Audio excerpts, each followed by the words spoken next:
अक्सर सेशन के दौरान मुझसे सवाल किया जाता है कि अगर हमारे पास बैंक स्टेटमेंट आ रही है और उसमें शुरू में एम्प्लॉई नेम है और उसके बाद उसका कोड है या ब्रांच नेम है और ब्रांच कोड है और वो दोनों टैक्स और नंबर्स एक साथ है और अगर हमें उसे सेपरेट करना है तो कैसे करें।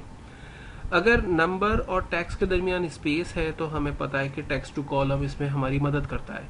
लेकिन अगर टैक्स और नंबर के बीच में कोई स्पेस ही नहीं है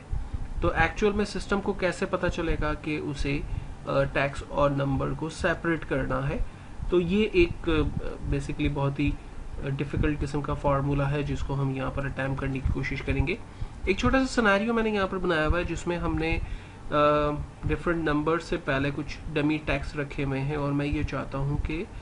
सिर्फ उन टैक्स को मैं रिमूव कर दूँ और एक्चुअल में नंबर्स मैं जो है वो हासिल कर लूँ। तो ये किस तरह से परफॉर्म होगा इसको हम देखते हैं। सो हमने फंक्शन अप्लाई किया इक्वल्स टू, हमें चूंकि राइट की तरफ से न्यूमेरिकल वैल्यू चाहिए इसलिए हमने राइट लिखा, ब्रैकेट ओपन, टेक्स्ट डिफाइन किया सेल नंबर B4 से। हमने कहा इस सेल की लेंथ को चेक करें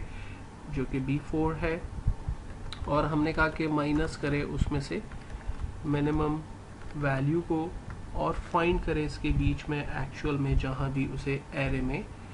0 1 2 3 4 5 6 7 8 9 एंड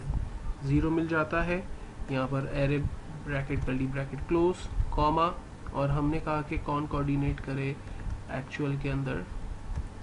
0 1 2 3 4 5 6 7 8 9 को एंड देन हमने इनवर्ट कॉमा क्लोज,